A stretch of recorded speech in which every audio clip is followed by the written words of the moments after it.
Salve a todos os nossos ouvintes, salve a todos os nossos seguidores, sejam todas e todos bem-vindos. Segunda-feira, 27 de novembro de 2023, está começando mais uma live aqui no canal do Papo Veloz.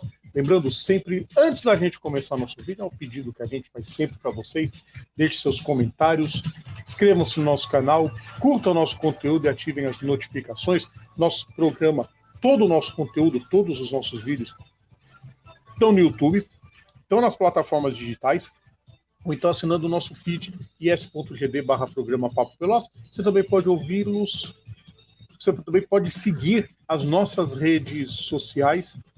É só procurar a gente por PGM Papo Veloz. Pessoal, não vou perder tempo, hoje a live promete, então vamos já fazer aquele esqueminha maneiro, porque Eric Von Draxler já está aqui comigo, não só ele, não é a vinheta do aquecimento, o Rodrigo não é o Eric ainda, é essa aqui, a hora de live, isto, e este aqui que vai ficar rodando aqui embaixo, tem outro que eu já removo da lista, e primeiro o Eric Von Draxler. Boa noite para você, Eric. Eric Von Draxler, você está mudo. É porque eu botei o microfone, vamos lá. Sim. Boa noite, Rodrigo. Boa noite vocês que acompanham aqui o programa. Com a melhor sensação do mundo, que é o quê? Conseguir ouvir as vinhetas. Porque antes era um inferno. Era horrível mesmo, né? Ainda bem que... Esperamos que o Restream continue bom. Porque o Ethereum estava uma porcaria. Eric, não estamos sós hoje. Eu já fiquei sabendo. Não, pior... Não estamos sós e, pelo visto, hoje eu vou ser minoria, né? Mais ou menos. Eu prefiro não comentar a respeito, porque já fazia um tempo que eu queria trazê-lo aqui para o programa como convidado, mas hoje eu trouxe, e é um... Bom, Eric, perto da gente eu vou falar que é um menino. Que tem um conteúdo muito bom. Já vi vários... Eu vou até trazer ele aqui para ele ouvir isso que eu tenho que falar, porque é um cara que eu vejo todo o conteúdo dele lá no High Speed TV, e não só isso, sabe? É de uma humildade, porque o que mais tem por aí, Eric, a gente que, principalmente você, que já teve em vários eventos ao vivo, principalmente de anime, mas também já teve no Pan-Americano, já teve parcialmente na Paralimpíada. O que a gente mais encontra é gente metida besta por aí. Gente babaquinha. Não é o caso deste... Peraí, deixa eu apontar certo. Aqui, isso. Desse cidadão que está aqui em cima, Luiz Felipe Ramos, do High Speed TV. Luiz, prazer enorme tê-lo aqui com a gente. Obrigado por ter aceito o nosso convite e bem-vindo ao Papo Veloz. Boa noite, Rodrigo. Boa noite, Eric. Boa noite a todo mundo que nos assiste nessa segunda-feira. Eu quero agradecer-lhe imensamente aí pelas palavras, pela consideração. Sabe que a recíproca aí é verdadeira. Eu acompanho você, né, desde há 1000 anos, né? Mas nunca tivemos a oportunidade de conversar. Volta e meia a gente se trombava em Interlagos. E agora temos essa oportunidade aí de papear sobre essa coisa que a gente ama tanto, né, que é automobilismo. E desde já quero deixar aqui meu agradecimento e um forte abraço para toda a galera do portal High Speed, esse portal maravilhoso que eu faço parte desde 2019. Então deixar aqui um abraço para o Pedro Rodrigo, Matheus Furlan, Ricardo Arcuri, Guilherme Sato, Rodrigo Carelli, Jeff Montenegro, toda essa turma que faz isso possível, e juntos vamos crescer, meu amigo. Com certeza. Eu brinco do Pedro Rodrigo, que é o meu meio xará, porque o primeiro nome dele é Pedro Neto. Abraço pro pessoal todo do High Speed TV. Sigam, apenas sigam, porque o sucesso ele é cada vez mais latente, digamos assim. Vamos achar a palavra mais chique para falar. Vamos deixar os comentários do pessoal? O pessoal já tá deixando comentário. Michael Nopak, como o like é gratuito, está deixado meu muito obrigado. Ô Eric, você me pergunta das pessoas que usam o feed, o link do feed para ouvir o programa, o Michael é um deles. Indo pro trabalho na terça-feira, ele diz que escuta um monte, o nosso primeiro. Então nós estamos bacana. Aí, não, Canta forte, Matheus, gosto com essas referências de carnaval. De carnaval. Eu só esqueci de que ano é esse da Rosas de Ouro, Matheus. Já falei que você tem que pôr o ano, Matheus, senão lascou. Carlos Fonseca, boa noite, Papo Veloz, bora pra mais uma resenha. Eric, oficialmente a live começa. Boa noite da irmã. Boa noite da mãe. Eu já percebi que quando. Sabe o que eu tô pensando aqui agora? Quando eu fico batendo. Às vezes quando eu tô batendo palma, eu fico batendo assim, esse dedinho aqui verifica. Agora acertei. Só porque eu verifiquei, agora acertei. Ele tá tortão aqui. Aqui, ó, fica assim, ó. Aqui, ó, dedinho torto aqui, bizarro. Carlos Fonseca, tô fora de casa hoje, load do computador, só vim dar o boa noite. Não faz mal, depois você ouve e deixa os comentários. Pode falar à vontade, Carlos. Dá porrada. Ariadne Cardoso, boa noite. Não, o Carlos já tá cornetando, né? Já tá cornetando, né? Porque. Não, olha que bizarro. Hoje eu sou minoria. Porque tem 2 maquilatistas aqui do. Maquilatista é a senhora sua mãe. Exatamente. Maclarianos. Não, eu não vou nem falar da saga da Janai, porque já respeito com a octacampeã de construtores. Octa ou N, agora eu me esqueci. Depois eu vou verificar lá. E ao mesmo tempo, o Rodrigo minoria, porque. Né? Aí tem um comentário até que o Carlos deixou aqui. Mais né? reacts no Papo Veloz 2024. Quem tem mais cabelo, eu ou o Luiz, né? Não, na verdade eu tô aprendendo a usar esses GCs ainda. Tá reaprendendo, porque Luiz ou Eric, quem tem a cabeleira maior. Os dois. É isso que eu tava falando aqui agora. É. Os dois, cada um ao seu estilo. O meu agora é só grama. Eu falei, hoje. Grama de campo de várzea. Hoje quer dizer, hoje eu sou minoria porque eu sou ferrarista, o Rodrigo minoria porque não tem cabelo. E o Luiz é convidado, não pode zoar com ele não, tá? Ué? Vamos começar, gente? Deixa eu ver. Agora, antes de prosseguirmos, deixa eu ver uma coisa aqui. Já que você tocou no assunto. Eu quero a equipe McLaren. Você falou que a McLaren tem. Vamos lá. 8 títulos de construtores. Construtores são 8. Yes, 74, 84, 5, 88, 9, 91 e 98. Pilotos são 12. 74, 6, 84, 5, 6, 8, 9, 91, 8, 9 e 2008. Acertamos, então. Tá tudo sossegado. Você acertou, não falei nada. Então, vamos começar, que é o que interessa? Bora. Não vou com o assunto principal hoje, não. Hoje a gente vai começar falando de quebras de recordes. Vamos falar da Fórmula 1. Fórmula 1. Grande Prêmio de Abu Dhabi, Grande Prêmio dos Emirados Árabes. É igual o GP de São Paulo, mas enfim. Grande Prêmio de Abu Dhabi, Yas Marina. Do México. Deixa. Vitória de Max Verstappen, 19 vitórias em 22 provas. Ele sozinho quebrou todos os recordes de vitórias de pilotos na temporada. E a Red Bull chega aos 95,45% de aproveitamento na temporada, o que faz a Red Bull este ano a equipe com a maior porcentagem de vitórias em uma mesma temporada. Luiz Felipe, pouco a dizer. Adrian Newey é o cara, a Red Bull foi o carro, o Max Verstappen foi o piloto. E a soma dos três só poderia dar passeio, Luiz. Luiz, o seu som está mutado.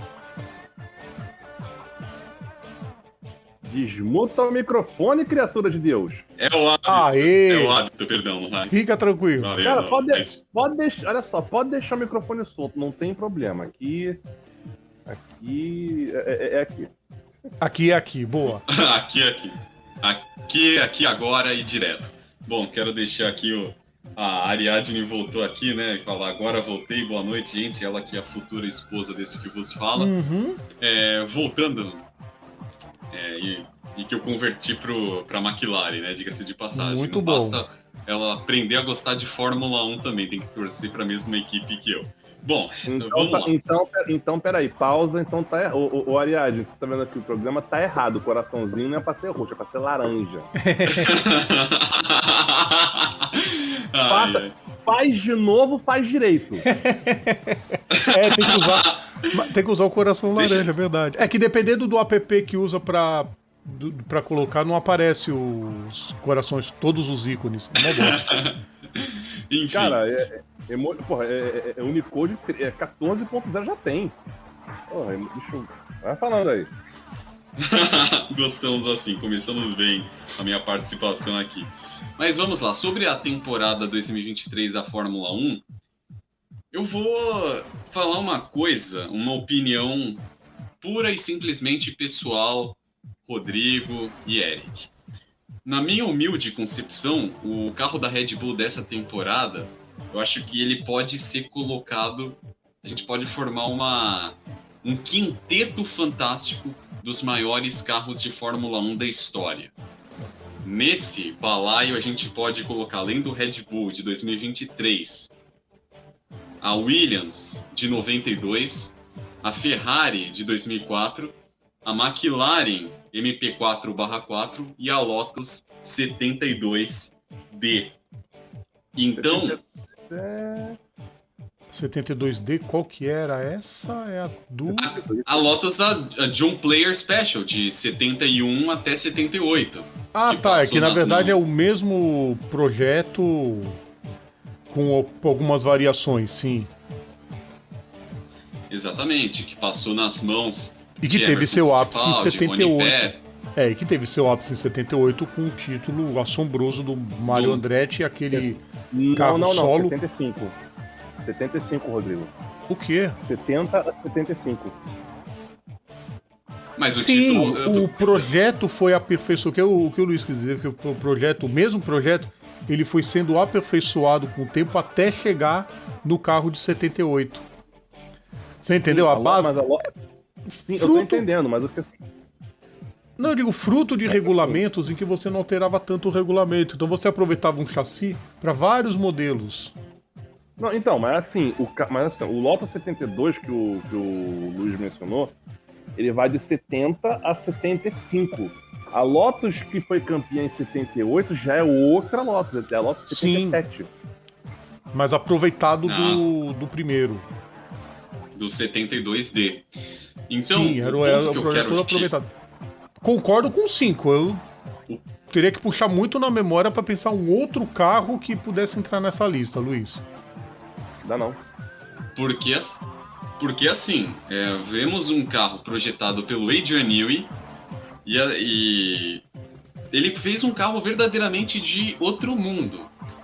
E eu não falo que a Red Bull é uma equipe 100% perfeita, porque tem um projetista, tem uma estrutura sensacional, tem um piloto fora da caixa que foi criado para ser isso, que é o Max Verstappen.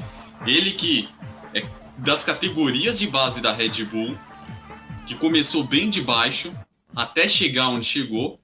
Mas eu falo que ela não é 100% perfeita porque não tem um companheiro de equipe à altura do Max Verstappen.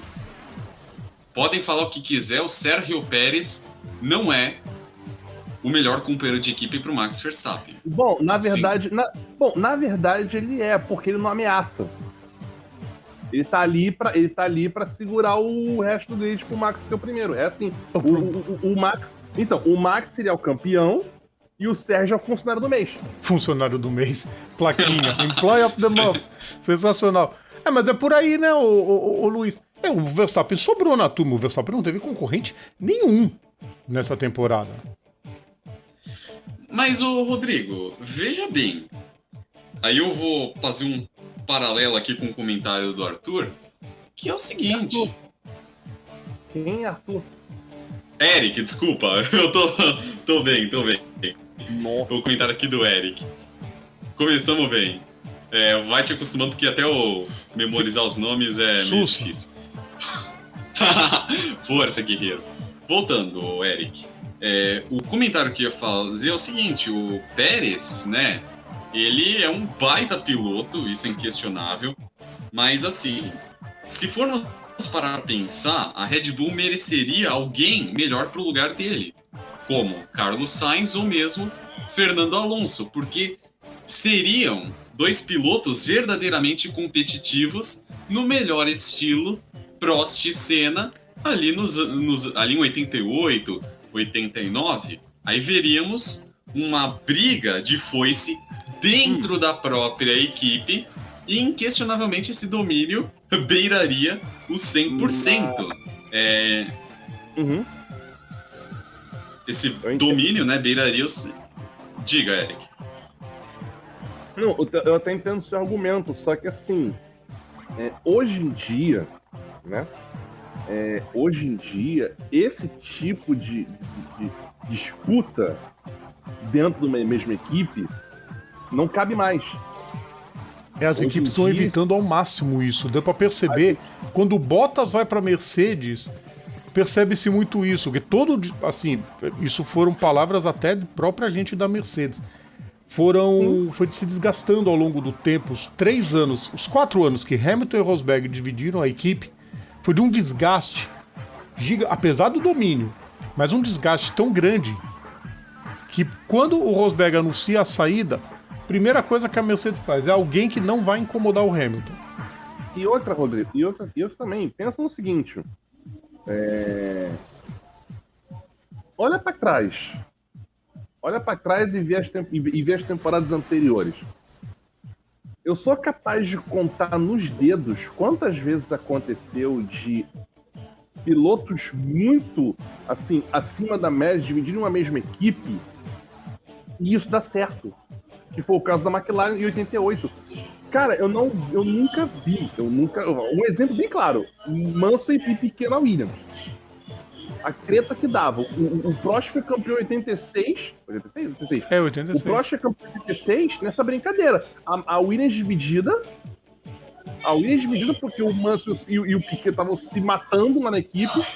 E o Prost tomando os pontinhos dele, foi campeão. Então, cara. Então, assim. É raro. Então, assim. Quando você vê dois pilotos muito competitivos disputando numa mesma equipe, costuma dar treta. Pô, 2007, o caso mais recente agora, 2007. Eu ia falar isso, Alonso. Nossa pobre McLaren, Alonso e Hamilton. Porra, viu o Raikkonen ser campeão do nada. O Raikkonen tirou aquele título não pergunta de onde. Aproveitou. Porque o Hamilton Alonso trouxe medo na equipe. Principalmente depois que a McLaren foi desclassificada.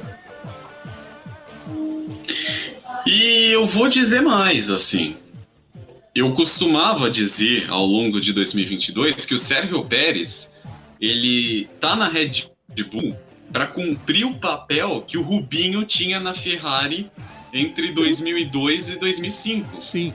Que é tipo, ser a contenção do Michael Schumacher. Sim. Não, a diferença ainda maior, o que prejudica o Pérez nesse comparativo é que o Pérez suou para conseguir ser vice-campeão. E ele devia ter sido vice-campeão numa mata só. Que era o que o Rubinho fez em 2002 e 2004. Quando o carro da Ferrari era muito superior aos demais, o Schumacher passeou e o Rubinho, logo em seguida, quando a equipe se dedicou a ele, passeou também e garantiu o título. Tenso demais. Mas não tira os méritos do Verstappen. Então era o piloto certo, na hora certa com o carro certo, Luiz. Max sozinho seria campeão de construtores, tá? Com certeza, mas vamos parar para pensar que na história dos domínios da Red Bull, de 2010 a 2013, ela nunca conseguiu o campeonato e o vice. Sim. Com o Vettel. E esse ano conseguiu esse feito pela primeira vez a Red Bull. Aí entra logra não apenas campeonato, mas também vice-campeonato. O vice-campeonato. Ô, Luiz, agora entra a pergunta Tostines. Mas essa a gente deixa mais pro... Como eu brinco aqui na live, a gente deixa pra eternidade. Nem precisa... A Red Bull garantiu o primeiro e o segundo lugar no campeonato de pilotos por mérito próprio ou por ruindade das outras equipes? Por mérito próprio, porque o Adrian Newey projetou O Adrian Newey é um dose. carro... O Adrian Newey é Ele dose. projetou o carro de outro mundo. Ele é um gênio, um crânio da Fórmula 1. É o casamento perfeito de um projetista. Fora da caixa tem projetistas e tem o Adrian Newey. Eu vejo dessa maneira. Sim. E Assim, posso concordar discordando? vai? Vamos lá. Porque assim, isso que você acabou de falar, corretíssimo. Corretíssimo. Mas aí tem outro ponto também. As outras equipes também falharam e chegaram no nível dele. Principalmente falhas humanas, o caso da Ferrari, falha de equipamento, que é o caso da Mercedes, tanto que eles pegaram o WK. Sério, o que teve de meme do W14 sendo jogado no lixo e os torcedores do Hamilton agradecendo a Deus que esse carro nunca mais vai ser sequer citado na fábrica, lá em Brackley. E eu digo mais, uma outra equipe que foi pelo mesmo caminho da Mercedes, que apresentou uma falha de equipamento gritante, foi a Aston Martin. Porque foi aquela equipe que chegou metendo uma voadora com os dois pés na porta na primeira corrida da temporada. A gente criou expectativas e na metade do campeonato essa carruagem virou abóbora. Já tinha murchado já. Botafogo. A Mercedes que acabou ainda assim sendo vice-campeã por 3 pontos, que vai dar munição para a Ferrari falar um monte da Ferrari, falar um monte da Mercedes por causa daquela punição ao Sainz em Las Vegas e tudo que se seguiu depois disso. Duas notícias. Bom, a gente falou de domínios, Eric e Luiz, mas acho que nenhum domínio vai ser tão lembrado também, além dessa surra que o Verstappen deu na concorrência, a surra que o Albon deu no Sargent, né? 22-0 em treinos. Aí eu vou fazer uma pergunta polêmica para vocês. A única vaga disponível para a temporada 2024 na Fórmula 1 é justamente a da Williams. Não seria a hora de colocar Drugovich ou Theo Pourchaire para ocupar essa vaga? Sim. Aliás, eu digo mais, tem muita gente na Fórmula... Eu e o Eric já falamos isso várias vezes. Hoje o Luiz vai ser testemunha de... Vai ser... Ele vai... a palavra da salvação, hoje o Luiz vai ouvir. Tem muita gente na Fórmula 1 fazendo hora extra. E me irrita. Aí... E me irrita um pouco. Porque o que tá... Assim, é uma conversa muito longa. A Fórmula 1 tá sem espaço para os novatos, não deixa os novatos irem para outras categorias, tanto que o Theo Pourchaire foi vetado para ir para a Indy. E os coitados não sabem para onde vão. E aí você vê o Logan Sargent, que tá apanhando, e eu não acho ele ruim, mas ele não é piloto para a Fórmula 1. Tá apanhando de uns 22-0, e acho que até em resultado, se não me falha a memória, ele chegou todas as corridas. Eu teria que pesquisar, não tô afim de fazer isso agora. Mas eu acho que ele chegou todas as corridas atrás do Albon, nas que o Albon completou. Acho que o Albon completou todas as provas na frente do Sargent. É uma surra. Posso verificar aqui, Rodrigo. Então, enquanto o Luiz fala, você verifica, Eric. Fala, Luiz. A grande verdade é que o Sargent, ele, na verdade, ele foi o espectador privilegiado de 2023, porque ele assistiu todas as corridas de dentro do carro. Essa é a grande verdade. Como eu falei, o Drugovich, exatamente por ser piloto de testes da Aston Martin, e a Aston Martin ter essa ligação com a Mercedes, né, por ser a fornecedora de motores, ela com certeza, né, poderia colocá-lo na vaga ali da Williams, seria muito mais justo. Assim como o Theo Pourchaire, que foi campeão da Fórmula 2 ontem, e não tinha para provar mais nada a ninguém, porque ele era um piloto talentosíssimo, só faltava o título que estava engasgado desde a temporada passada e conseguiu esse ano. Pena, né, que ele vai ser piloto da Sauber, que a gente não pode mais chamar de Alfa Romeo, uma vez que encerrou-se essa parceria. O Theo Pourchaire vai ficar ali ocupando espaço na Sauber em 2024. Uma pena, porque é um piloto talentoso. Muito. Mas aí a gente acaba...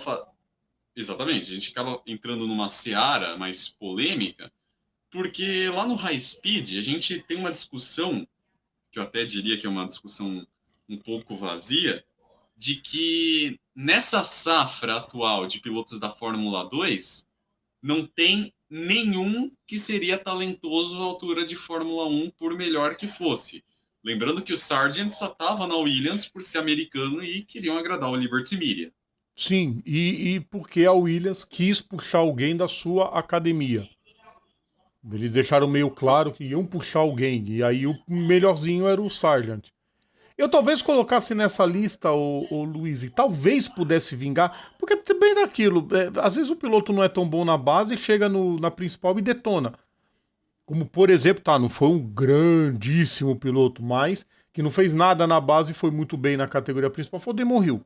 Mas você conta nos dedos também. Eu colocaria o Frederic Vest nessa lista e acho que o Jack Durham mereceria uma oportunidade. O Jack Durham também. Esses Rodrigo, três.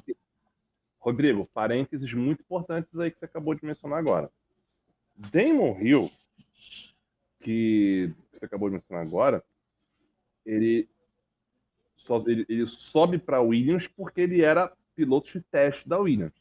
Só que isso aconteceu numa época que os pilotos de teste Testavam. faziam alguma coisa. Sim. Não, mas eu digo que na Fórmula 3000 ele não fez nada. É isso que eu quis dizer. Apesar dele testar na Fórmula 1, mas não fez nada, não. Tipo assim, não, ninguém...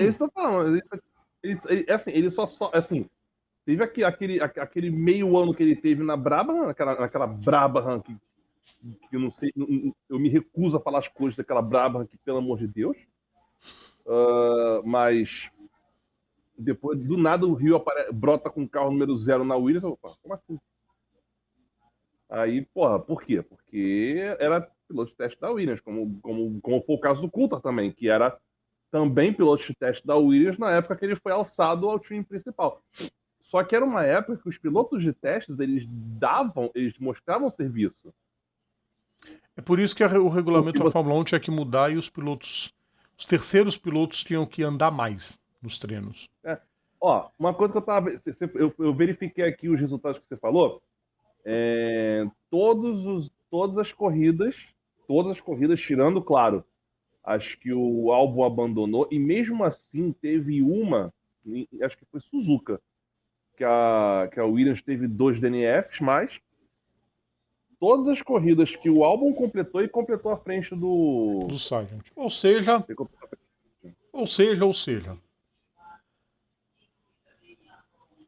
Eu concordo com o Luiz, acho que o Pourchaire também é outro que já passou da hora de merecer uma chance. Coloca o Pourchaire no mesmo nível do Piastri.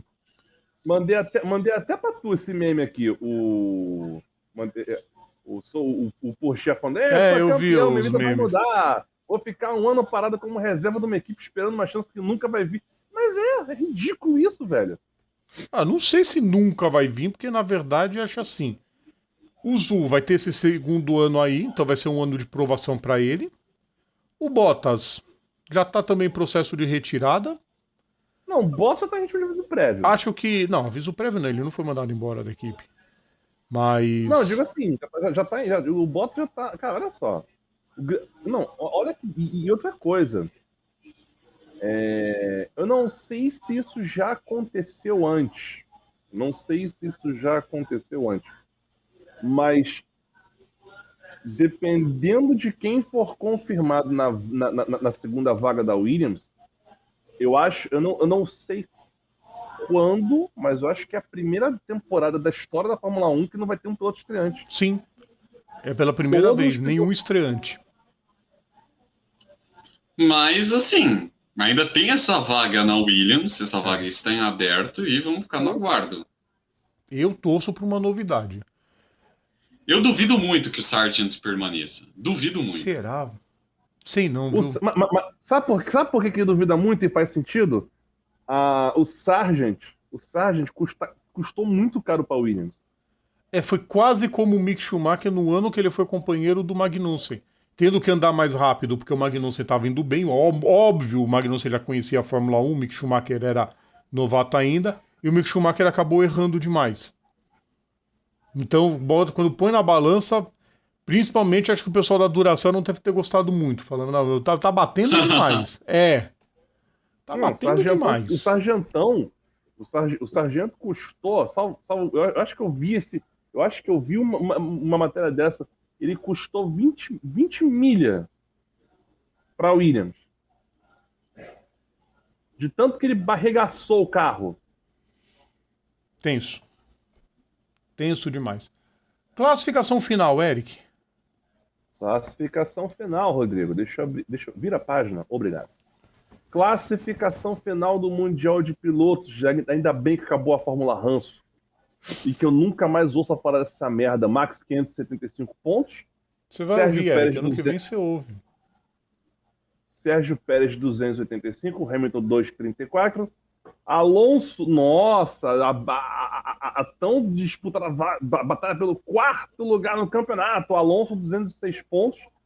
Charles Leclerc 206 pontos também. Ou seja, aquela carinha de coitadinho do Charles Leclerc no segundo 37 da intro da Fórmula 1 desse ano está cada vez mais justificado. Já prevejo que ano que vem, quando sair a intro da temporada 24, vai ser mais uma vez com o menino Charlinho, com cara Pior é que é sério, Luiz, percebe isso depois. O Leclerc faz uma cara de coitado. Ele faz uma cara vinheta. de quero minha mãe. A cara de quero minha mãe. O que eu tô fazendo aqui na minha vida? Quero minha mãe. Menino Charlinho só queria estudar. Ele tomou um pau do Max no passado e não conseguiu. E até hoje não digeriu aquela batida de Paul Ricard. Sim. Vai demorar para digerir, aliás. Construtores. Diga-se de passagem. Oi? Né? Ou diga-se de passagem que ele falou. Vai ser sim. Mesmo. Também. Vamos lá. Alonso 206 pontos. Leclerc 206. Também. Deixa eu ver. Peraí. 2, 4. Peraí. Qual a diferença? Não entendi. 1, 2, 3 segundos lugares.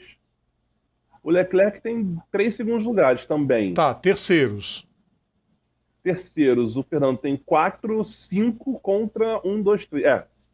Caraca, olha que bizarro, velho. O Alonso pegou vantagem pro Leclerc por causa de 2 terceiros lugares. Não, 3. 3 terceiros lugares. Incrível. Não, 2. Decida-se, Eric. 2. Errei. Lando Norris, menino Lando Norris tem mira de vez para 205, Carlos Sainz Júnior 200 pontos e é isso. Enfim. Construtores, Red Bull 860 pontos, Max Verstappen 575. O Max sozinho seria campeão dos construtores. Mercedes 409, Ferrari 406. McLaren conseguiu salvar um quarto lugar com 302 pontos. Aston Martin 280 pontos. E o resto ninguém se importa. Luiz, a McLaren salvou um quarto lugar. Quando a temporada começou, depois daquela prova horrenda do Bahrein e da Arábia Saudita, e ninguém imaginava um negócio desse. E a McLaren salvou um quarto lugar nos construtores. Acho que foi a equipe que mais evoluiu durante a temporada. Inquestionável, né? A gente pode até dizer que aconteceu com a McLaren o exato oposto da Aston Martin, né? Foi uma equipe que buscou uma evolução ao longo da temporada e no final, se pararmos para analisar friamente, era uma temporada já estava brigando por vitórias.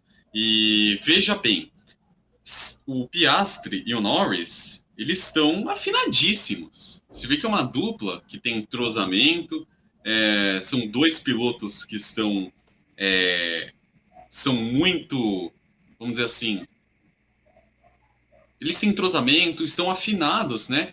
E se o André Stella saber gerir muito bem a equipe e o projeto for bom, a equipe tem tudo para brigar pelo título em 2024, né? Fazer frente à Mercedes, Dá uma efetivamente. equilibrada bem maior no. Que, aliás, é uma grande expectativa das equipes, agora já entendendo um pouco mais do conceito do atual regulamento, a expectativa é de que se equilibre um pouco. Se isso vai fazer o Verstappen perder, é outra história. Se isso vai fazer a Red Bull decair, é outra história. Creio que não. Continuam como favoritos, mas a desvantagem deve ser bem menor. É a expectativa de todas as equipes. Vocês têm alguma coisa a mais para falar da Fórmula 1? Vamos lá, lembrando que a Fórmula Hanso volta em 2 de março do ano que vem. E outra coisa que eu quero mencionar também é que uma regra que foi testada nesse ano, nas etapas da Hungria e da Itália, de usar 11 sets de pneu, né, que foi uma tentativa de diminuir gastos, essa regra foi abandonada, né? Então todo mundo então volta a regra dos 13 jogos de pneus. A questão é que o que eu não tenho, o que eu não me informei ainda sobre isso é se ainda já é pré-definido quantos sets de cada composto são usados. Por quê? Até pouco tempo atrás, quem decidia era a equipe para cada carro. Ó, vamos usar X pneus duros, X pneus médios e X pneus macios. Até onde eu sei, continua a mesma coisa. A única coisa que eu tava sabendo, não sei. Porque durante a pandemia essa regra ela foi abandonada. Mas ali foi um caso completamente excepcional, né? Para poder tentar controlar ao máximo. A única coisa que eu não vi se vai ficar confirmado pro ano que vem, e eu gostaria que ficasse, que eu achei legal pra caramba, é o Q1 com pneu duro, o Q2 com médio, o Q3 com macio. Se isso ia virar regulamento para todas as etapas do ano que vem. Eu espero que fique. Mais algum ponto para acrescentar, Luiz, na Fórmula 1? Algum outro destaque que você queira falar da Fórmula 1? Eu só vou falar uma coisa. Que venha 2024, porque chega de ouvirmos os hinos da Holanda e da Áustria, que com certeza eu devo ter ouvido mais vezes esse ano do que o hino do Brasil na minha vida toda. Eu tenho quase certeza disso. Falando em hinos, primeira vez, acho que desde 1952, que não foi executado em nenhuma das corridas desse ano o hino britânico. Ano passado teve uma vez que foi o Russell vencendo Interlagos. Mas depois disso... Sim, pois é, mas depois... Foi a última vez que a gente ouviu o... God Save the Queen. O God Save the Queen. Ainda era The Queen nessa época ou já era The King? Não, God Save the King, porque foi em novembro. Novembro foi, ela tinha morrido antes. Mas esse ano foi, só para quem está em dúvida, quais foram esse ano? Foram 2 vezes o hino do México, uma vez a Espanha e uma da Itália. Só, o resto foi tudo Holanda e Áustria. Uhum. Enfim, pessoas, Fórmula 1 destrinchada, vamos falar de título. Deixa eu colocar até o alerta. Peraí. Porque... Antes de prosseguirmos, vamos fazer uma introdução no próximo assunto? Bacaninha? Luiz, eu fiz essa pergunta na sexta-feira para a menina que esteve aqui, e agora eu vou fazer essa pergunta para você. Assim, eu sempre falo isso aqui no programa, tá? Aqui, né? Para quem, os mais veteranos aqui sabem que eu tenho uma certa ligação com o número 18 e o Rodrigo tem uma ligação com o número 8, né? Eu já abordei várias vezes por que eu tenho essa ligação com os 8 e o Rodrigo com o número 8. E eu vou fazer essa pergunta para você agora. Existe algum número com o qual você tenha alguma ligação, mas assim, um número favorito que você tenha, ou coisa parecida? Algum número que você goste? Pode ser, mas espera aí, você tá falando de números relacionados aos carros? Não, número seu, número seu. Tipo assim, vamos supor, você vai comprar a camisa do teu time lá, aí você quer botar o teu número, né? Aí que número que você... Você entendeu mais ou menos agora? O número que você gosta, seu, Luiz. Olha, vamos lá, eu gosto do número 3, por dois motivos. Que, primeiro, porque é o número do Dale Earnhardt, né? E também é o número do Daniel Ricciardo. E é simplesmente o número que o melhor jogador do meu time do coração, nessa época, né? Foi graças a esse jogador que eu voltei a torcer com afinco, né? Que reacendeu a esperança de torcer para o meu time do coração, que é o Grêmio. No caso, estou falando do Jeromel. Ah, tá. Vamos lá. Agora vamos supor, né? Que você fosse piloto de corrida, tal, se provavelmente, se você tivesse a oportunidade, você usaria o número 3 no seu carro. E aí, numa dessa brincadeira, você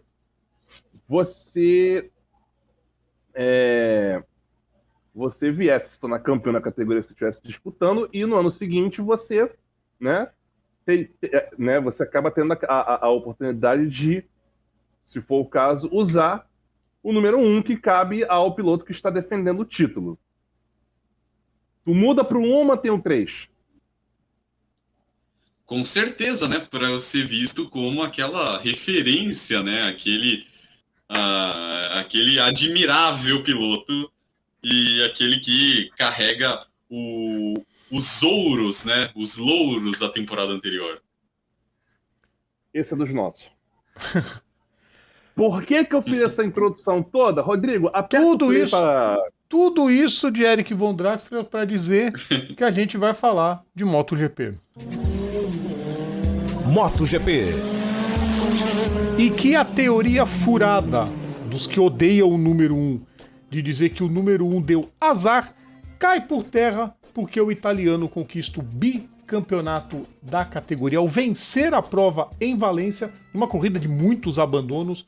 Francesco Bagnaia se torna o terceiro piloto da MotoGP a conquistar um bicampeonato legítimo, junto só com Valentino Rossi e Marc Marquez, que quase ninguém conhece.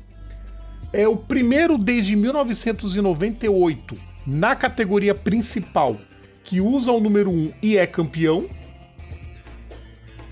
O Lorenzo fez isso nas 250, mas não conta, né, na principal. Então, quer dizer, na era MotoGP, o Bagnaia é o primeiro que usa um e ganha.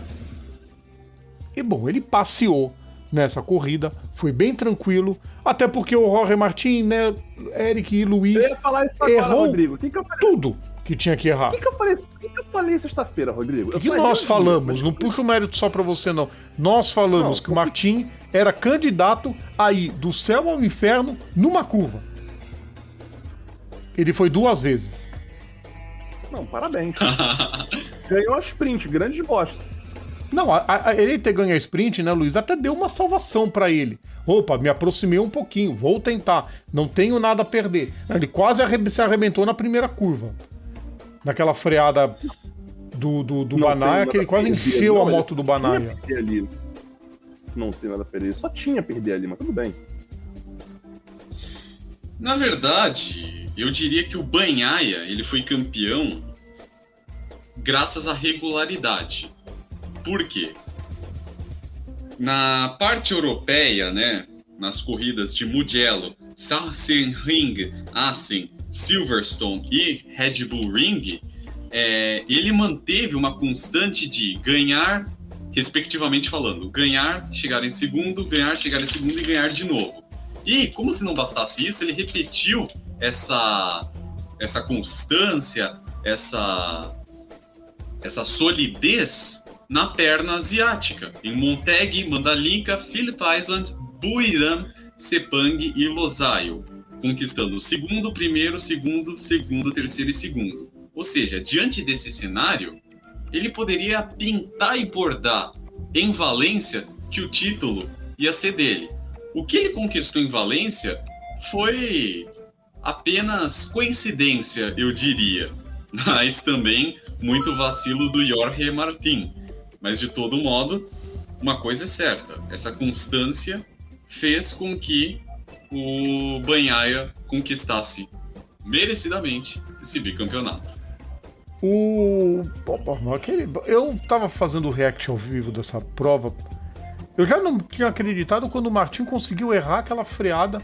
Muita gente no Twitter, não, porque o Bagnaia fez break test. Eu falei, não, isso não foi break test nem aqui nem na China. O Martin calculou errado mesmo.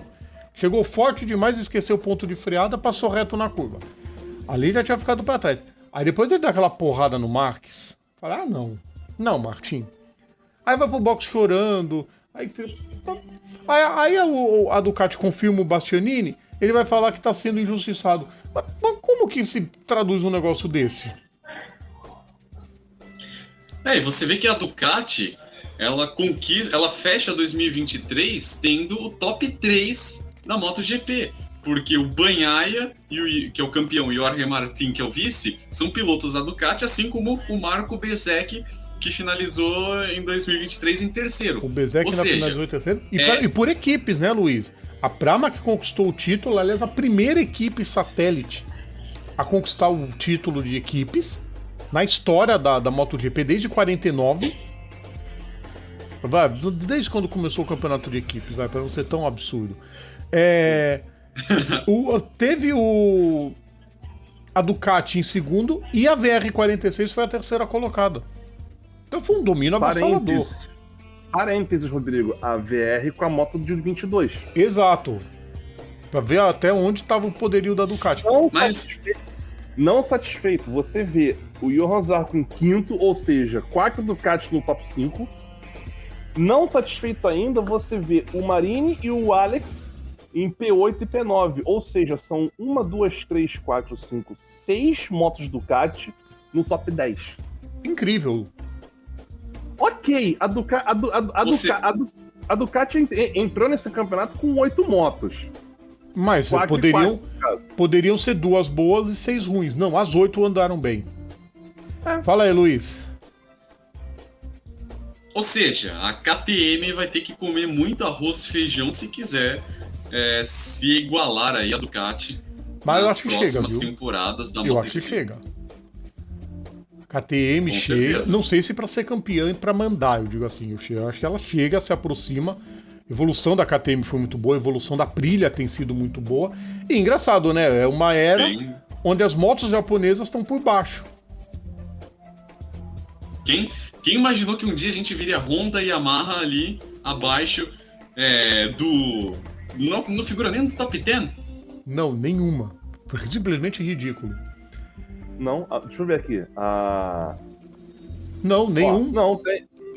O Quartararo fechou em P10. O Quartararo salvou o 10º lugar. Traz esse 10º pra nós. Não, mas o Quartararo, olha onde ele está. Ele figura em 10º. Para um piloto do padrão do Quartararo... Campeão em 21, vice em 22. Exatamente. Finalizar uma temporada em 10º é bizarro para dizer o mínimo. Não, Mas também a motinha da Yamaha, puta merda. Não, a moto tá um lixo. Eu espero realmente que a Yamaha que detectou os problemas e que vem com tudo novo pro ano que vem. Eu espero. Principalmente a mentalidade. Pode começar bem com isso. Aliás, por falar em ano que vem, tem algumas notícias, já vou falar sobre as notícias do ano que vem. Quero passar só na Moto 2. A Moto 2 teve mais... Eric... tô abrindo aqui. Ô Luiz, o Eric gosta muito de coincidências, de números, estatísticas. Eu também. Fazia mais de 10 anos. A última vez foi com o... Agora eu me esqueci, mas acho que foi com o... Foi em 2010, se não me falha a memória, que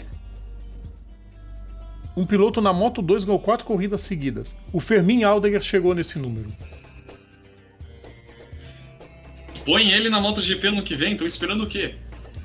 Já fechou, a MotoGP já fechou. Não, mas ele já tinha, eu digo, botar o Aldeguer. É engraçado que eu não cogitava o Aldeguer. Eu falei, não, deixa ele mais um ano na Moto 2 pra ele brincar um pouquinho. Ele já se exacerbou aí, já provou que merece uma vaga. Tem talento aí. Muito talento. Vaga tem, só não vai ter onde, né? Só não vai ter onde. O meme todo vai ser o seguinte, Calma, antes de falar daquela notícia, calma. Não, assim, já que a Costa vai subir pra MotoGP, né? O Arbolino ainda não, pelo visto, né? Não tem nem como botar o Arbolino. Ele vai ficar mais um ano na Moto 2. O Arbolino não vai subir? Não, o Acosta vai ser o único. E, aliás, parênteses, Rodrigo. Já saiu, inclusive, a listagem, né? A principal dúvida que a gente tinha para o ano que vem seria o número que o Pedro Acosta ia usar para a próxima temporada. Peraí, deixa eu só terminar de falar das corridas. Moto 2 tivemos vitória do Firmin Aldegger. E na Moto 3... Oi? Salvou o P3 no campeonato. Salvou o P3 no fim do campeonato. Aron Canet foi o segundo colocado na despedida da Pons, da MotoGP em geral. Última corrida da Pons. Equipe gigante. Quem falar o contrário não entende nada de moto. Aliás, não entende nada de corrida. E na Moto 3, vitória de Ayumu Sasaki, que fecha o campeonato com o vice. E tem tudo também para em breve ser campeão. É um baita piloto, perdeu esse ano por detalhes que ele perdeu pro Maziá, são dois gigantes. Davi Alonso fechou o terceiro lugar no campeonato. Diogo Moreira acabou caindo na primeira volta, já andou na moto nova, já fez os testes na Italtrans, a MSI já liberou ele e ele já tá testando na Italtrans. Da corrida desse fim de semana, algum dos dois quer falar alguma coisa mais? Algum outro destaque? Você falou de tanto abandono, Rodrigo. Você falou de tanto abandono na corrida da MotoGP que a pontuação não fechou. Não fecha, né? Não fechou. Ficou até o 14º. Simplesmente inacreditável certas coisas. Mas enfim. Mais algum outro destaque, Luiz? Podemos seguir. A gente tem que passar as bombas agora. Bom, vamos começar com a mais leve. Qual é o número que o Acosta vai correr na Gas? Vai ser o número 31. 31. Você quer bater quanto que ele vai fazer uma artezinha para fazer o 37? É o que eu falei. Ele vai fazer alguma coisa, um sombreado, qualquer coisa do tipo. Enfim. Então, número 31, Pedro Acosta, a única novidade que a gente vai ter por enquanto. A outra... Não é difícil, não é tão difícil, é só você puxar a ponta do 7 um pouquinho. Aí fica igual. Do 1, né? Não, de puxar e fazer uma sombrinha, qualquer coisa do tipo. Vai ficar lindo, eu não quero nem ver o que eles vão aprontar. A outra, a gente já tinha meio cantado a bola aqui, e acredito que o Luiz também já devia ter em mente... Surpreendeu um grande total de 0 pessoas. De 0 pessoas. Que assim que foi anunciada a saída do Marini da VR46, o piloto seria o Fábio Di Giannantonio. E não deu outra, Fábio Di Giannantonio vai levar o número 49 para VR46. Como vai ficar em 2025, ninguém sabe, mas a única coisa quase confirmada é que a VR46 será satélite da Yamaha daqui a 2 anos. Então isso é quase certeza. O Di Giannantonio forma a dupla com o Bezek, vai seguir andando numa moto abaixo de um ano antes. Sim. Uma geração antes, na verdade. É o correto a se falar, uma geração antes. Porque se no meio da temporada do ano que vem a Ducati apresentar uma nova moto, aquela antiga pula pra... Não é do ano anterior, é uma geração anterior.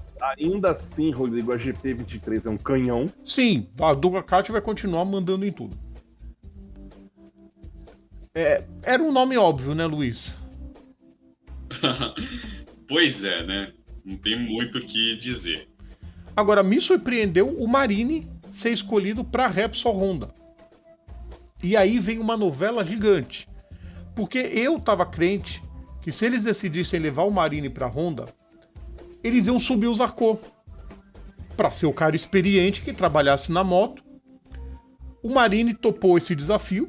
Tava uma encrenca porque a Honda queria apenas um piloto para 1 ano de contrato. O Marini já tinha o contrato com a VR46, já estava assinado, inclusive. Mas o dono da equipe, o diretor da equipe, o dono é o Valentino Rossi, é o diretor, esqueci o nome dele agora, Alessio alguma coisa, disse que não ia se opor ao desejo do Marini de ir para uma equipe de fábrica. Pablo Neto, não? Não, Pablo Neto é da Pramac.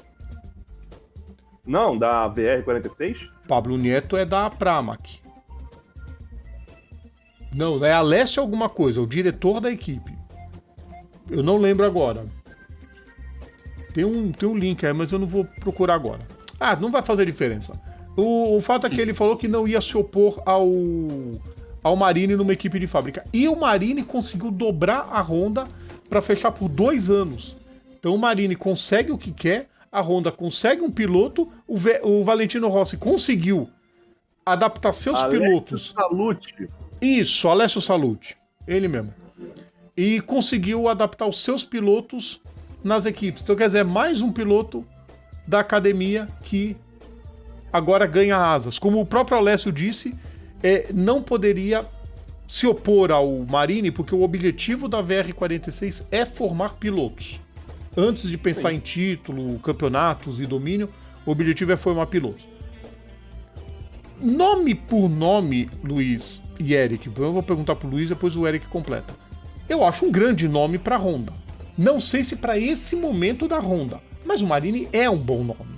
Resta saber o que ele vai ser capaz de fazer numa moto Mambembe, que foi esse ano, e que precisa de um projeto completamente novo pro ano que vem, Luiz.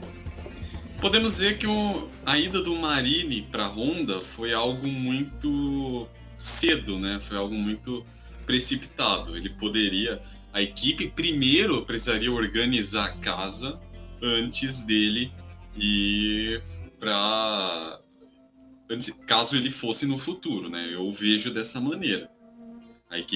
A Honda precisaria primordialmente organizar a casa antes de convidar o Marini para correr. Ele topou, então tem um rojão grande nas mãos. Ele vai ter um rojão grande e tem outro detalhe, né, Eric?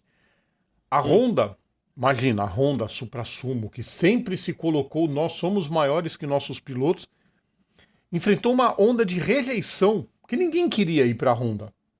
Imagina, eles cogitaram até o Paul Espargaró, que saiu brigado da equipe, eles cogitaram levar o cara de volta, para ver o nível que chegou a Honda.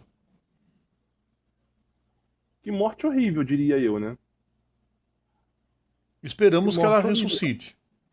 Que morte horrível da Honda, né? Porque ainda assim é a Honda. Não, eu não sei o que é pior. Morte horrível da Honda ou morte horrível da Yamaha, né? Que a Yamaha... Da Yamaha. A Yamaha tá pior.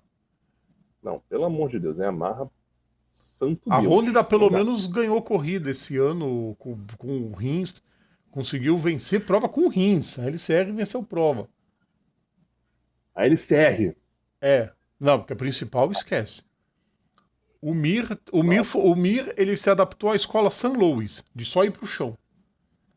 Puta merda. Aliás, St. Louis que vai pro Mundial de Superbike junto com a Mac VDS, né? A gente já disse isso aqui. Eles vão manter as duas operações, uma na Moto 2, outra no Mundial de Superbike. Que eu acho bacana. Aí pensamos, bom, agora vem a principal, né? Quando eu vi isso hoje de manhã, eu falei, não acredito. Tava tudo bonitinho, fechamos os 24 pilotos. Não vamos fechar os 24 pilotos. Porque a MotoGP anunciou, na manhã dessa segunda-feira, a, digamos, suspensão da RNF. 22, Rodrigo. 22 pilotos, Rodrigo. Eu falei 24, né? Não, 22. Eles anunciaram a suspensão da RNF e vetaram a equipe Malaya da temporada 2024 por, abre aspas, repetidas infrações e violações do acordo de participação. Eu já disse pro Eric aqui, quero ouvir vocês dois. Para mim, é só um capricho da Dorna para dizer que é uma entidade séria. As partes vão se acertar, até porque existe contrato. A RNF tratou de soltar um comunicado dizendo que tem contrato, que vai fazer valer esse contrato. Ele tem termos e cláusulas muito claros e objetivos, e que cabe à Dorna apontar quais são essas violações, porque até agora ficou o dito pelo não dito, e a RNF promete levar até as últimas consequências para estar no grid em 2024. Eu disse isso pro Eric, eu não acredito que eles vão ficar fora, porque eles estão contratando muita gente para a equipe. A Cryptodata deu... Eu estava vendo as redes sociais dele, só nessa semana foram 3 contratações. Fora o Cito Pons, que vai trabalhar na parte financeira da equipe. Então, antes de fazer qualquer coisa, de tentar planejar quem vai e quem não vai, Luiz, eu prefiro esperar.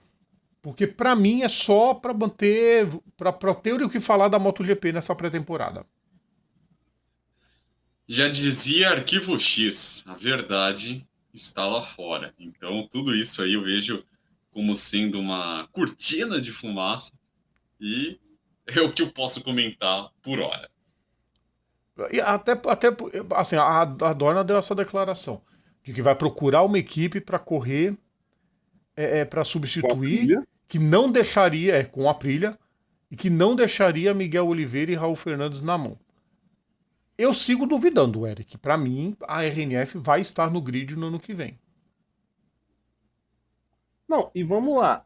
E outra coisa também. Tá, suponhamos que não. Que de fato a Dorna queira, né, botar o bastão na mesa, né? Suponhamos que a Dorna queira botar o bastão na mesa e falar assim, ó, não vai correr porque a gente falou que não vai, porque vocês estão fazendo bosta, então não vai. Vai botar quem no lugar?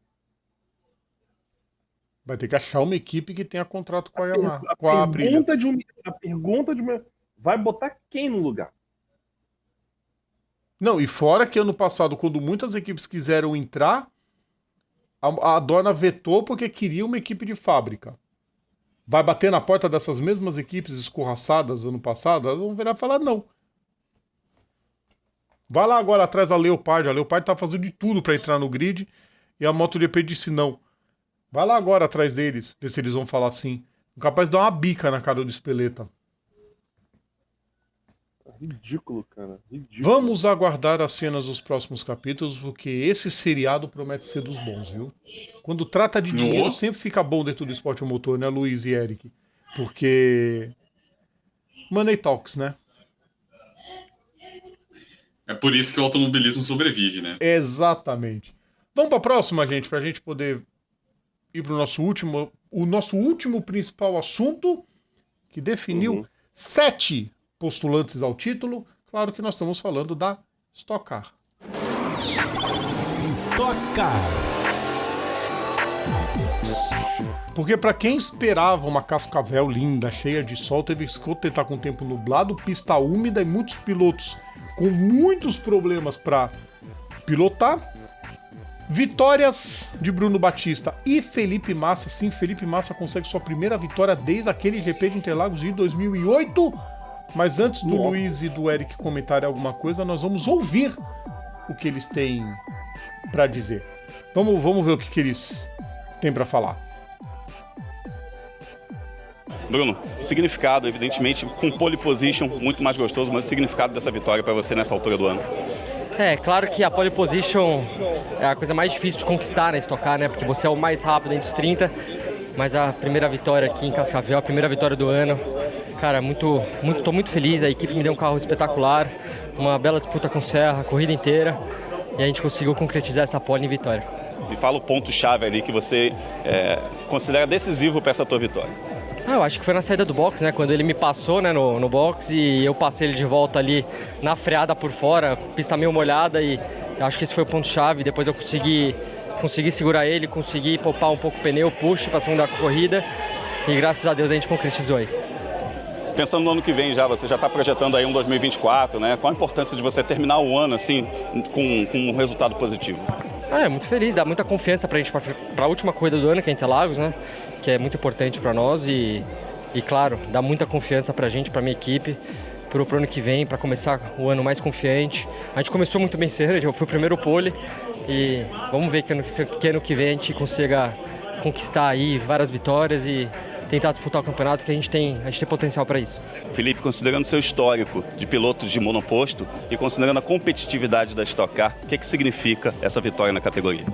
Uma vitória é sempre a melhor sensação que você pode ter, né? Tá no lugar mais alto do pódio, tá conseguindo entregar tudo aquilo que você pode, do carro, do ritmo, da largada, da equipe em geral. Eu acho que a estratégia foi maravilhosa, a gente não vem sozinho, sim com uma equipe que fez um excelente trabalho junto, né?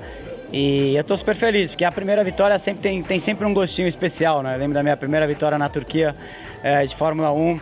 Logo em seguida veio o maior sonho da minha vida, que era vencer Interlagos de Fórmula 1 né, em casa. E agora é a primeira vitória na Stock Car, eu tenho certeza que é a primeira de muitas aí. Muita evolução que a gente teve, né, durante esse ano. A gente sabe que as coisas acontecem sempre por um motivo. Talvez o começo não foi do jeito que deveria ter sido, por tantos problemas técnicos que eu tive. E agora a gente acertou, estamos no caminho certo e eu espero que essa vitória que seja a primeira de muitas durante essa carreira aí na Stock Car. Como eu disse, eu estou aqui para isso, estou aqui para vencer, para lutar pela vitória, como eu estive em todas as categorias que eu passei, e aqui é mais uma com toda essa vontade de lutar pelo título e vencer muitas corridas. Você mencionou o seu sonho de vencer de Fórmula 1 em Interlagos, e considerando o que você fez até aqui, Interlagos tinha sido sua melhor etapa, né, que você fez 2 pódios. Como é que você vai embalado depois dessa vitória para essa final? Tentar repetir o que a gente fez aqui em Interlagos, né? Tentar fazer uma corrida maravilhosa lá. A gente sabe que agora que você tem a primeira vitória, tem que vir a segunda, tem que vir a terceira, tem que vir a quarta, e essa é a vontade, esse é o trabalho que a gente tem daqui para frente. E vamos com tudo. Interlagos é uma pista que eu sempre andei muito bem lá de Stock Car, e não vejo a hora de ter a chance, né, de estar lutando por outro excelente resultado lá agora, a última corrida do ano. Gabriel Casagrande, líder do campeonato, 7 pilotos na disputa, você 15 pontos à frente do segundo colocado. Como é que você está vendo essa final em Interlagos? Muita emoção, né, para quem está assistindo. Eu confesso que eu queria chegar lá com uma vantagem um pouco maior, mas tendo em vista o que foi o nosso sábado aqui em Cascavel, acho que foi positivo ter completado as 2 corridas, ter ficado na frente de alguns dos concorrentes. O Daniel teve um fim de semana excepcional, só tenho que dar parabéns pela performance deles, da equipe dele. Conseguiu descontar uma boa pontuação, mas eu ainda vou na melhor condição possível para essa final de campeonato. Eu acho que o risco está todo com os concorrentes, eles que precisam correr atrás, e a gente vai pensando em fazer 2 corridas conservadoras. Dependendo de onde classificar, é que a gente começa a pensar mais na estratégia aí do domingo, mas o ano passado eu cheguei 12 pontos atrás e estava confiante que ia conquistar o título. Hoje eu chego 15 na frente, tenho que estar confiante, tenho que estar acreditando. Então não é por conta de um fim de semana ruim que a minha energia vai baixar. A gente vai ter alguns dias aí para descansar e aí voltar na preparação para ir com tudo para essa última etapa e, se Deus quiser, sair de lá com o bicampeonato. Você já chegou na situação aí de ser campeão, disputando o título e ser campeão, disputando o título e não ser o campeão. Então, quer dizer, já alivia um pouco a pressão, você já viveu as 2 situações. Como é que você enxerga essa questão da pressão? Não, zero pressão. A gente já chegou lá em 2021 com uma vantagem um pouco maior e não tendo o título, conquistamos. Em 2022, já tendo o título, cheguei um pouco atrás e tudo acabou dando errado. Mas eu encaro todo final de semana que eu chego como mais um. A gente vai tentar fazer um fim de semana excelente, como a gente sempre tenta aqui na Stock Car. Se vier o resultado, que bom. Se não vier, é claro que a gente vai contar com a ajudinha lá de cima para que essa vantagem não vá para o espaço e que a gente possa sair de lá comemorando. Então já tivemos todas as situações. Espero que agora a gente consiga conquistar o título com uma vantagem um pouco menor, chegando com uma vantagem um pouco menor, que a gente ainda consiga conquistar o título. Luiz e Eric, enquanto a gente vai acompanhar os melhores momentos dessa prova. É uma bagunça a tela, mas tudo bem. Oi? Não, vai ficar assim, quer ver? Não, assim não. Opa! Assim, não vai ficar. Quer ver como é que ele vai ficar? Ele vai ficar assim, ó. Já volto. Agora, Vamos ver. Amanhã a gente consegue Pronto. É porque... Aê! Aê, conseguimos. Vamos lá. Bom que Vai, é só Moisés. arrastar a janela. Bom, equilíbrio a marca, óbvio. E numa pista como Cascavel, onde é uma pista muito rápida, cheia de limite além da pista, como muita gente gosta de aproveitar ao máximo as zebras e áreas de escape da pista, qualquer detalhe é crucial. Para os líderes, o detalhe foi ter largado muito atrás. O que fez com que, por exemplo, a corrida do Barrichello e a corrida do Casagrande ficasse praticamente nula nesse fim de semana. Quem sorriu foi Daniel Serra, que conseguiu descontar muita vantagem que tinha o Gabriel Casagrande.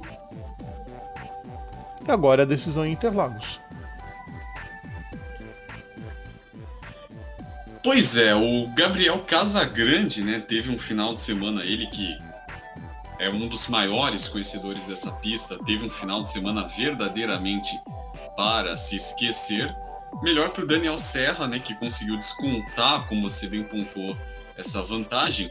E, assim, na pontuação, a diferença do Serrinha para o Casagrande é de apenas 15 pontos. E é uma pena o que aconteceu, porque o Felipe Fraga vinha muito bem no campeonato, né? Vinha encostando aí no Casagrande e perdeu essa vantagem que ele construiu ao término dessa etapa de Cascavel.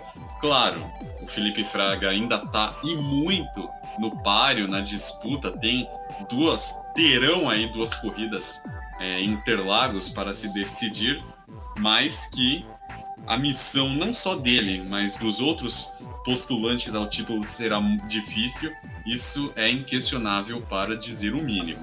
Agora dependendo da combinação de resultados, porque tem uma matemática muito louca aí pela frente, o Casagrande pode ser campeão na corrida 1 de São Paulo. É difícil? É dificílimo, mas não impossível. Sim, ele já tem o primeiro match point, mas é difícil. Na Stock é bem difícil, dado o equilíbrio da categoria, ter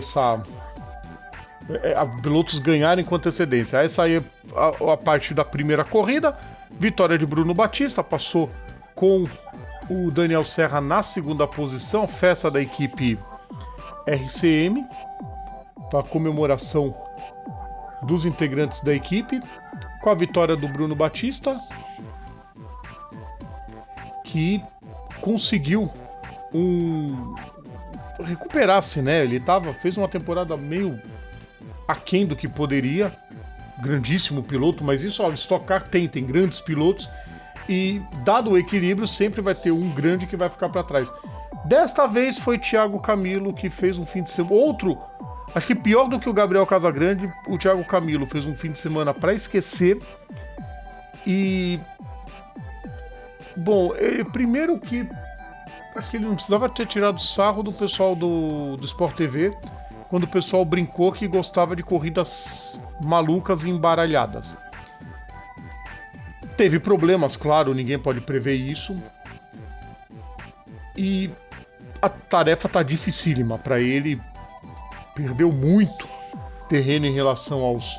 Ele só não perde tanto em relação à liderança porque olha o que aconteceu, olha o capô levantado dele, olha que maravilha. Que legal, hein? Se ele tivesse feito uma corrida 1 relativamente melhor, não teria sido tão prejudicado por essa batida na corrida 2. Exato, porque como diz o poeta, só bate quem tá lá atrás na zona da pasmaceira. Exatamente. Barrichello também teve um fim de semana horroroso. E quem sorriu? O fato do Casagrande também ter feito um fim de semana ruim, meio que tentou aproximar o povo. E a gente vai com 7 para a decisão. Essa é a pergunta mais difícil do ano, eu acho. Que a gente... São duas perguntas mais difíceis do ano, Luiz. Eu já descobri isso aqui. Nesses quase 13 anos de programa que eu...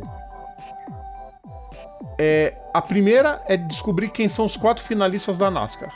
Eu e Eric nunca acertamos 4. A segunda é descobrir quem vai ser o campeão da Stock Car. É tarefa de louco. Esse ano meu palpite rodou muito no comecinho, né? E descobrir quem vai ser o campeão da Stock. Tentar apostar. Eu mesmo, assim, pela pontuação seria muito fácil a gente falar, vai ser o Casagrande ou o Serra. Mas é Interlagos e tudo pode acontecer, né, Luiz? Exatamente, vide ano passado. Eu não apostava que o Rubinho seria campeão. No final das contas, aconteceu. Eu acho que até apostava-se mais no Matias Rossi. Rubinho fez o melhor trabalho e colheu os frutos desse trabalho árduo. O Rossi, que tava tinindo, tava voando naquela temporada e fez uma primeira corrida muito ruim, com problema na saída do box, mó confusão, e ficou lá pra trás e acabou perdendo a chance de título. Aí o momento que o Massa volta na frente do Lucas Forest, depois do seu pit stop, Bruno Batista fazendo trabalho de boxe, bela segunda prova do Attila Abreu também. Attila Abreu que vai aos poucos voltando a colocar o carro na posição de vencer sempre, não só quando tem alguma peculiaridade.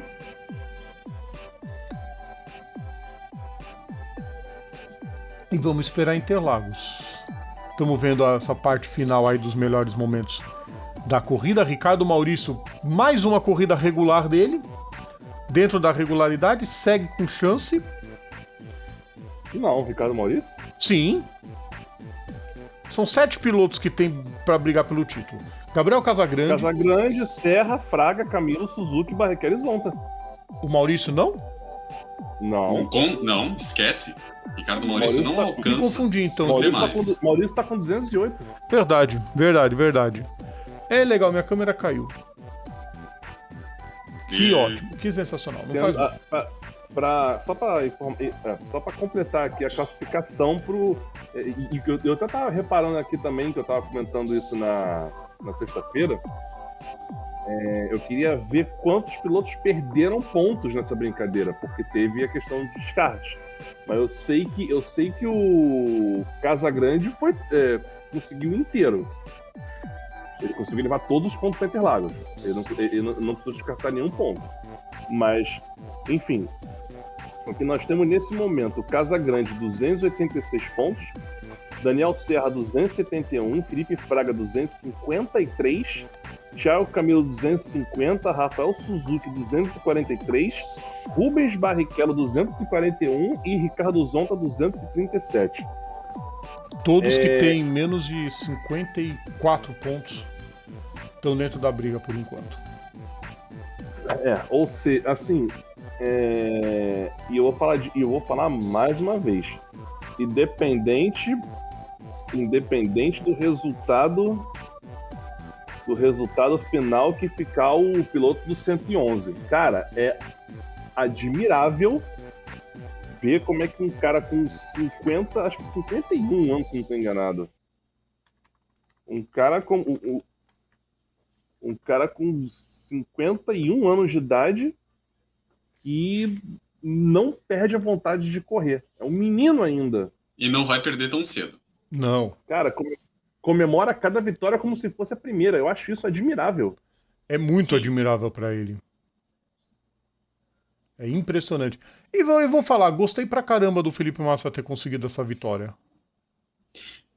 Olha, eu escrevi lá no racecast.com.br, acessem lá o site pelo qual eu colaboro, que essa vitória é um momento antológico do automobilismo brasileiro, porque a gente esperou exatamente 15 anos e 24 dias para vermos o Felipe Massa de volta ao pódio e quiseram os deuses do automobilismo que isso acontecesse na Stock Car e em solo brasileiro.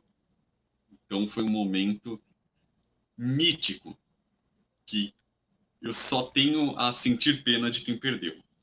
É uma pena. Mas dá pra todo mundo ver pelo canal oficial da categoria. Eric, alguma coisa pra falar da Stock?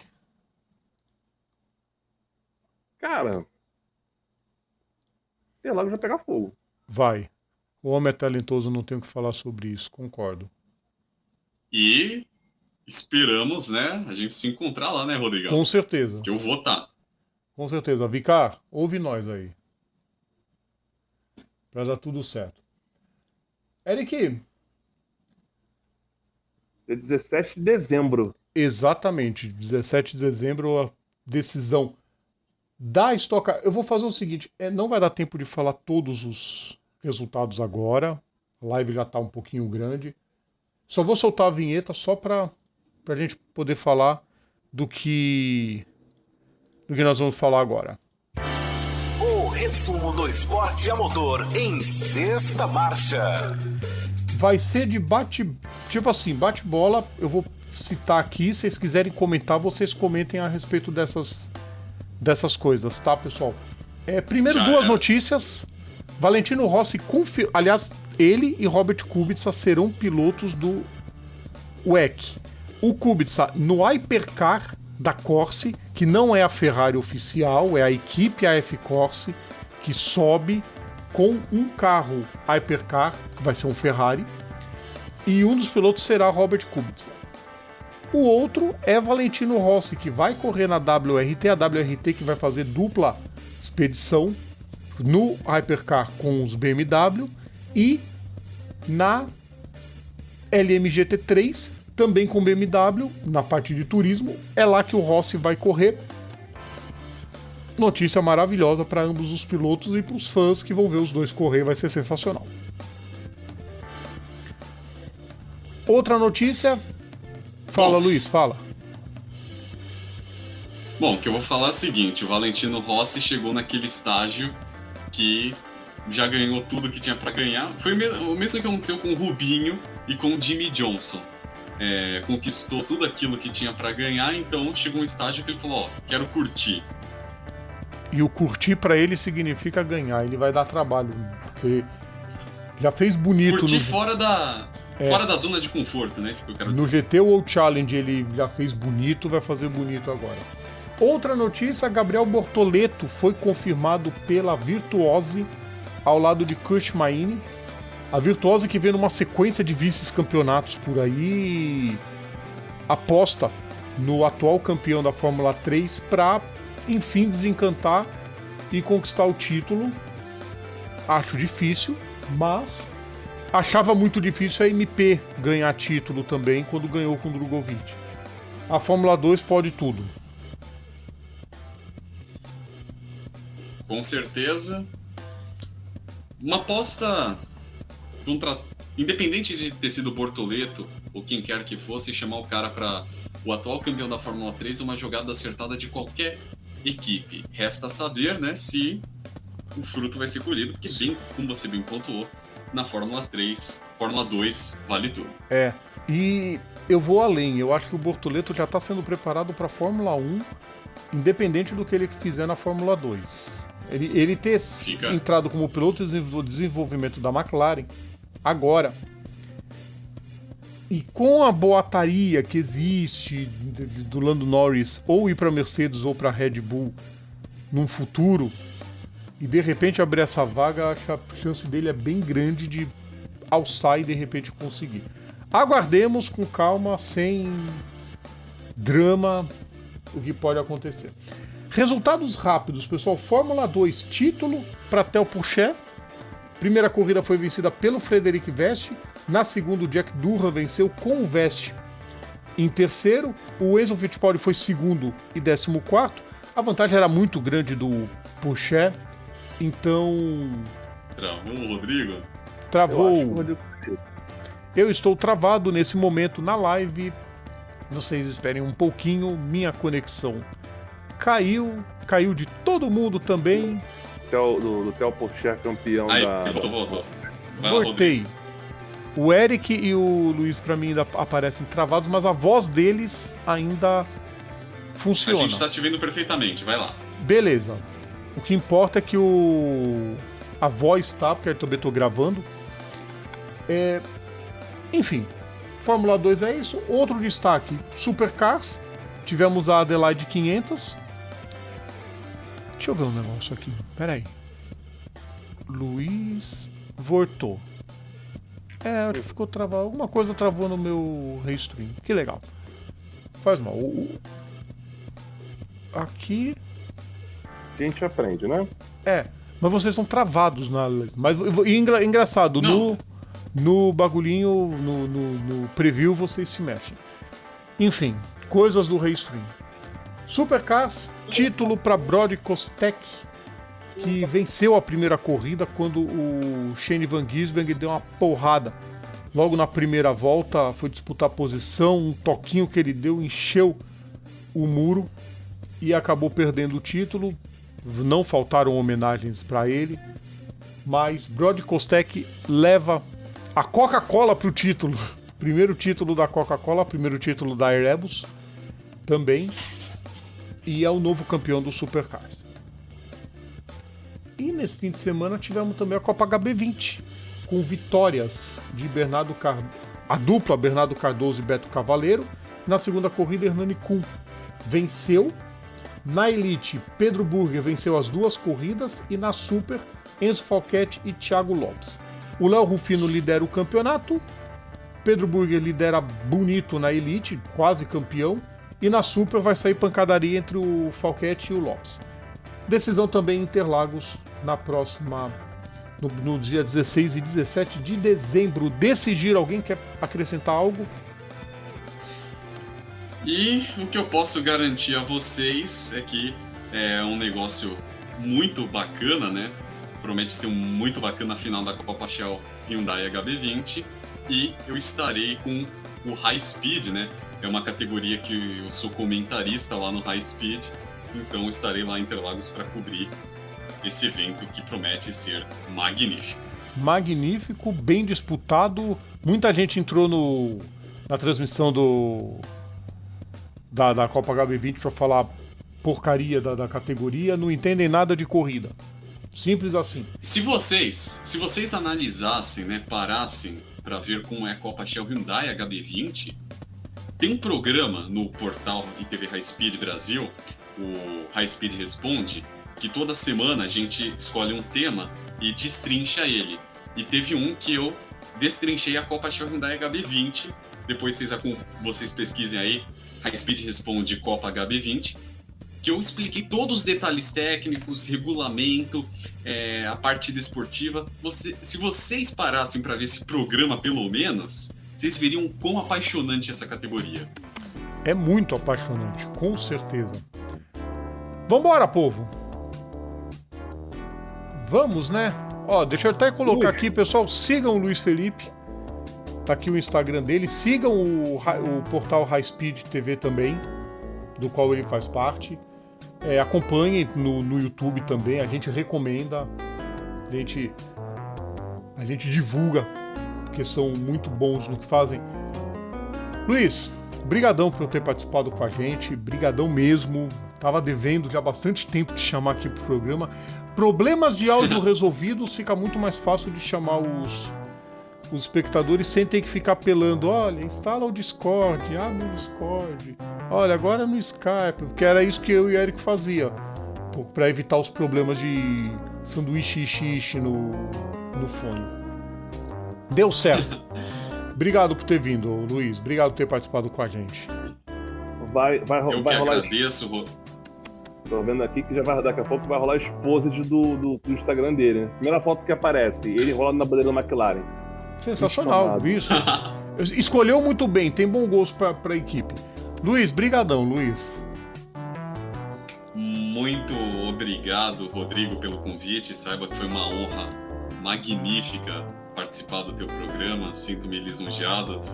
Prazer te conhecer, Eric. E futuramente, né? Estou aberto aí, caso queira me chamar para mais oportunidades, a gente bater esse papo sobre automobilismo, que é uma coisa que eu amo, que é o meu maior vício, é minha gasolina, com o perdão do trocadilho. Então estarei aí sempre à disposição e agradeço a todo mundo que nos assistiu.